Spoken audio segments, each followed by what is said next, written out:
Bab 328. Istri cemburu. Tepat ketika Jerry yang sedang berspekulasi tentang niat keluarga Meng, ponselnya berdering, dan itu adalah panggilan dari Irene. "Kak Jerry, Andi Huang sudah mati." Begitu Jerry yang terhubung, suara bermartabat Irene tiba-tiba terdengar. Rumornya adalah bahwa ayah Andi Huang, Jason Huang, telah pergi ke rumah Meng di ibu kota provinsi. Mendengar ini, Jerry yang mengerutkan kening. Dia melakukan kontak dengan Andi Huang kemarin sore. Jika bukan karena Lesikin yang menghalangi, mungkin Andi Huang akan mati di tangannya. Namun sekarang Andi Huang mati, pasti ada yang aneh dengan masalah ini. "Baiklah, aku mengerti," Jerry yang berkata dengan ringan. Irene baru saja memberikan pengumuman dan menutup telepon. Dia secara alami tidak akan curiga bahwa kematian Andi Huang ada hubungannya dengan Jerry Yang. Segera setelah itu, ponsel Jerry yang berdering lagi. Kali ini dari Yoshua Guan. "Tuan Yang, lusa, keluarga Meng akan mengadakan pertemuan pertukaran bisnis selama 3 tahun di ibu kota provinsi. Aku, Andre Wang, dan Sindarta Chen semuanya telah menerima undangan. Bagaimana denganmu?" Yoshua Guan bertanya. Jerry yang berkata, "Aku sudah menerimanya. Aku merasa pertemuan pertukaran ini ditujukan untuk kita," kata Yoshua Guan dengan suara yang dalam. "Oh, mengapa kamu bisa mengatakan itu?"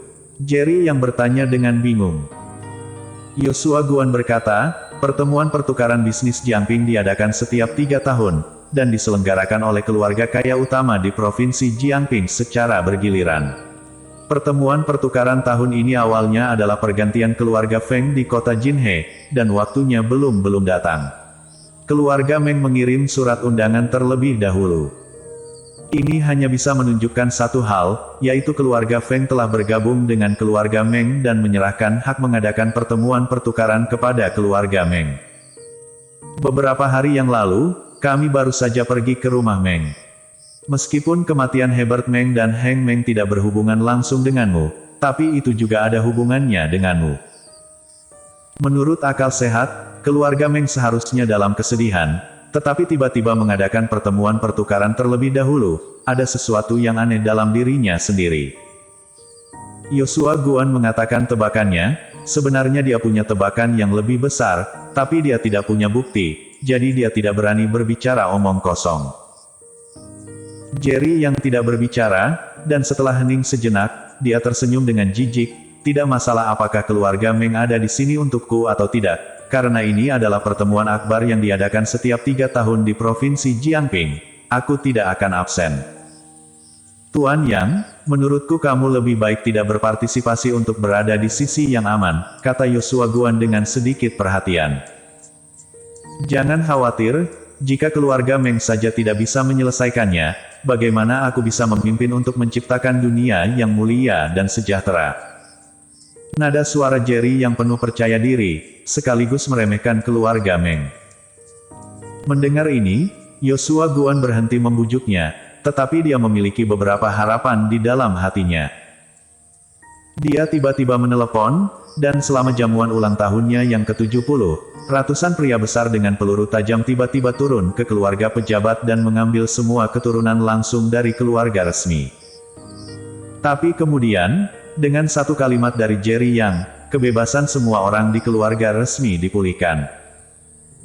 Memikirkan hal ini, Yoshua Guan dengan cepat mengungkapkan pendapatnya, "Karena kamu ingin pergi ke rumah Meng untuk berpartisipasi secara langsung, aku akan menemanimu lagi. Setelah kejadian ini, giliranku untuk menikmati kebahagiaan keluarga, hahaha." Sekarang, Yoshua Guan telah menyerahkan posisi patriark kepada cucunya Gerdi Guan, tetapi dia tahu bahwa perjalanan ke keluarga Meng ini sangat penting, dan itu juga merupakan perjalanan yang dapat mengubah masa depan keluarga resmi, jadi dia harus pergi ke sana secara pribadi. Segera setelah itu, Sindarta Chen dan Andre Wang juga menelepon satu demi satu. Mereka semua tentang hal yang sama, pertemuan pertukaran bisnis Jiangping. Setelah mengetahui bahwa Jerry yang akan pergi ke rumah Meng secara langsung, Sindarta Chen dan Andre Wang keduanya menyatakan bahwa mereka akan mengikuti jejak Jerry yang dengan cermat. Jerry Yang, apakah kepala keluarga Chen yang baru saja kamu sebutkan Siddhartha Chen dari kota Zhou? Melihat Jerry yang menutup telepon, David Qin bertanya dengan heran. Iya. Jerry yang tersenyum sedikit.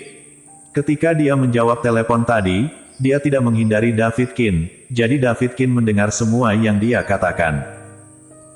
Ketika kekuatan di tangannya tumbuh semakin besar, kebutuhan akan orang-orang yang dapat dipercaya di sekitarnya menjadi semakin mendesak. David Qin adalah ayah mertuanya, jika dia mau membantu dirinya sendiri, itu yang terbaik. Hari itu, ketika Jerry yang berencana untuk mengelabui Yuri Zhou dan Herbert Meng ke rumah dinas, Joshua Guan dan Andre Wang keluar sendiri, David Qin sudah tahu bahwa rumah dinas dan kota raja telah menyerah kepada Jerry Yang. Tetapi mereka tidak tahu bahwa bahkan keluarga Chen kota Zhou sangat menghormati Jerry Yang. Sejak keluarga Chen menjadi penguasa kota Zhou, status keluarga Chen di provinsi Jiangping telah lama melampaui status keluarga resmi. Dapat dibayangkan bahwa David Qin terkejut saat ini. Ayah, kamu sudah tahu hampir segalanya tentang aku, tapi aku masih ingin memberitahumu bahwa apa yang kamu lihat sekarang bukanlah kekuatanku. Jerry yang berkata dengan serius, selama aku mau, bahkan 8 keluarga besar kota yang akan dihancurkan dalam semalam.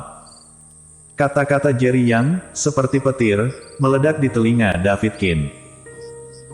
Di matanya, 4 klan di Jiangsu sudah sangat kuat, sedangkan untuk keluarga kaya di ibu kota provinsi, mereka bahkan lebih tidak terjangkau, dan 8 keluarga di kota yang sangat besar. Namun, Jerry yang berkata bahwa dia memiliki kemampuan untuk menghancurkan bahkan Yandu Bamen. Kalimat ini keluar dari mulut Jerry Yang, tapi sepertinya bukan omong kosong. David Qin juga percaya bahwa Jerry Yang tidak akan membohongi dirinya sendiri. Karena kamu mengatakan ini padaku, apa yang kamu ingin aku lakukan, katakan saja padaku. David Qin hanya sedikit terkejut, tapi segera dia tenang. Jerry yang sedikit tersenyum, aku tidak bisa berbicara tentang perintah. Yang perlu kamu lakukan sekarang adalah memulihkan diri dengan baik. Selama masa pemulihan, kamu bisa mencoba memahami situasi di kota Yan. Mendengar ini, David Qin terkejut, Jerry yang berencana pergi ke kota Yan. Baiklah. David Qin langsung setuju tanpa ragu-ragu. Baginya, Jerry yang telah menyelamatkannya 2 kali. Pertama kali dia kecanduan judi, dan hutang judi membuatnya hampir bunuh diri. Itu adalah desain Jerry yang membuatnya mengalami rasa sakit ketika seseorang kehilangan segalanya, dan membuatnya berubah pikiran dan bekerja keras. Kedua kalinya adalah ketika Yuri Zhou menyewa seorang pembunuh untuk membunuhnya, dan Jerry yang menyelamatkannya. Dapat dikatakan bahwa dia telah mengalami hidup dan mati 2 kali, jadi apa yang harus ditakuti? Jerry yang sangat puas dengan reaksi David Qin, setelah Robin Luo menjatuhkan grup Yan Chen, saatnya bagi David Qin untuk memamerkan keahliannya. Tapi sekarang, masih ada hal yang sangat penting untuk dilakukan, yaitu pertemuan pertukaran bisnis Jiangping. Terlepas dari apakah ini konspirasi oleh keluarga Meng, ini adalah kesempatan baginya.